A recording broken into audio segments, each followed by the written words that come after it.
அனைவருக்கும் வணக்கம். நான் உங்கள் மலையாள மாந்திரிகர் என்என் சந்திரகுமார். மயான காளியை போற்றி, மயான காளியை போற்றி, மயான காளியை போற்றி. இந்த காணொலியில் நம்ம இன்றைக்கி என்ன பார்க்க போகிறோம்னா,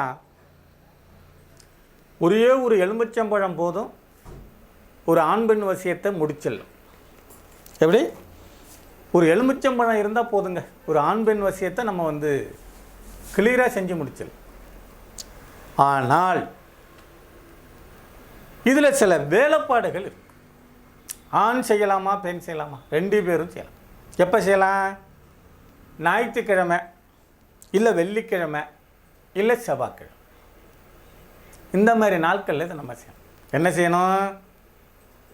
ஒரு எலுமிச்சம்பழம் வாங்கியங்க, ஓட்ட உடசல் இல்லாமல், அழுகல் இல்லாமல், கொஞ்சம் பெரும்பழமாக வாங்கிக்கிட்டு இந்த எலுமிச்சம்பழத்தில் ஆணோட பேர், ஆணோட அம்மா பேர், பெண்ணோட பேர், பெண்ணோட அம்மா பேர் எழுதிடுங்க. எழுதியாச்சா?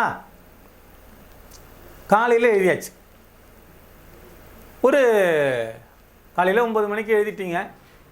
ஒரு 10, 11, 12, ஒரு 4, 5 மணி வரைக்கும் விநாயகர் படமோ இல்லை முருகர் படத்துக்கு எதிர்த்த மாதிரி இந்த எலுமிச்சம்பழம் ஒரு 5-6 மணி நேரம் இருக்கணும். சும்மாவே சாதாரணமாக இருந்தாலே சாயந்தர நேரம் இந்த எலுமிச்சம்பழத்தை வெள்ளை எருக்கு செடி, உச்சிட்ட கணபதிக்கு ரொம்ப உகந்த ஒரு செடி, விநாயக பெருமானுக்கு உகந்த ஒரு செடி, வெள்ளை எருக்கு செடி இருக்கு இல்லையா, அந்த செடியில் சாயந்தர நேரம் அந்த செடியினுடைய அடிப்பகுதியை சுத்தம் பண்ணி கொஞ்சம் போல் மஞ்சள் பொடி போட்டு, கொஞ்சம் போல் குங்குமப்பொடி போட்டு, கொஞ்சம் போல் திருநீர் போட்டு, கன்னி நூலுன்னு சொல்லக்கூடிய ஒரு வெள்ளை கலர் நூலாக இருந்தாலும் சரி, மஞ்சள் நூலாக இருந்தாலும் சரி, அந்த நூலில் அந்த செடிக்கு காப்பு கட்டி, தாலி கட்டுற மாதிரி 3 முடிச்சு போட்டு கட்டி, அந்த செடியினுடைய அடிப்பகுதியில், செடியினுடைய வேரில் ஒரு குச்சை வச்சு குழி நோண்டோம். இரும்பு இல்லாமல், நெகம்படாமல் ஒரு குச்சால் குழி நோண்டி இந்த எலுமிச்சம்பழத்தை உள்ளே வச்சு ஒரு 100 மில்லி தேன் இந்த எலுமிச்சம்பழத்து மேலே ஊற்றி மண்ணை போட்டு மூடிட்டு தொட்டு கும்பிட்டுட்டு வரலாம். என்ன பண்ணும்? நம்ம ஏற்கனவே கணபதி விநாயகர் பெருமான்கிட்ட வச்சுருக்கிறோம், இல்லைனா முருகப்பெருமான்கிட்ட வச்சோம்.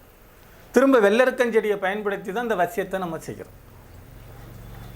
இந்த வெள்ளருக்கஞ்செடிக்கு மிகப்பெரிய மகத்துவங்கள் உண்டு. வடக்காக்க போகிற வேறு எடுத்து சில விஷயங்கள் பண்ணலாம். வெள்ளருக்கஞ்செடியில் விநாயகர் பெருமான் செஞ்சு வீட்டில் வழிபாடு பண்ணலாம். வெள்ளை எருக்க இலையில் வசியத்துக்கு உண்டான பெயர்கள் எழுதலாம். எதிரி ஸ்தம்பனம் பண்ணுறதுக்கான விஷயங்களை நம்ம அதில் செய்யலாம். இப்படி வெள்ளருக்குக்கு மிகப்பெரிய மகத்துவங்கள் உண்டு. அப்போ வெள்ளருக்கினுடைய செடியில் இந்த எலுமிச்சம்பழத்தை வச்சு தேனை ஊற்றி மண்ணை போட்டு மூடி தொட்டு கும்பிடும் பட்சத்தில் ஒரு 11 நாளுக்குள்ளே இந்த ஆண் பெண் வசியமாகிறதுக்கு மிகப்பெரிய அளவில் இது உதவிகரமாக இருக்கும்.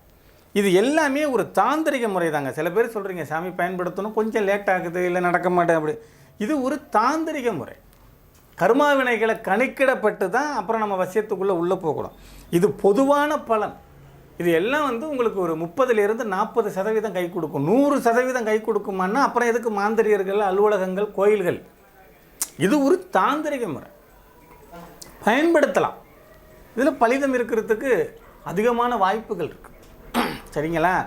இப்படி நீங்கள் பண்ணி பார்த்துட்டு, இதெல்லாம் செஞ்சு பார்த்துட்டு உங்களுக்கு பலிதம் இல்லைன்னா தொடர்பு கொண்டு கணக்கிடணும். உங்களுடைய கர்மா எப்படி இருக்குது, அந்த பெண்ணோட கர்மா எப்படி இருக்குது, இது சாத்தியமா, இந்த ராசி நட்சத்திரம் ஒத்து போகுமா, கணபொருத்தம் நல்லா இருக்கா, மனப்பொருத்தம் நல்லா இருக்கா, சரடு பொருத்தம் நல்லா இருக்கா, யோனி பொருத்தம் நல்லா இருக்காங்கிறதெல்லாம் பார்த்து அப்புறம் தான் வசியத்துக்குள்ளே உள்ளே போகணும்.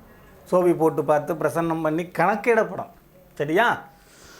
இந்த மாதிரி நிறைய பயனுள்ள தகவல்கள் தொடர்ந்து வர இருக்குது. அதனால் அந்த சேனலை சப்போர்ட் பண்ணுங்கள். மீண்டும் ஒரு நல்ல தகவலோடு அடுத்த காணொலியில் உங்களை சந்திக்கும் வரை உங்களிடமிருந்து தற்காலிகமாக விடைபெறுவது உங்கள் அன்பு என் சந்திரகுமார், மலையாள மாந்திரிகர் மற்றும் தாந்திரிகர். நன்றி, வணக்கம், வாழ்க வளமுடன்.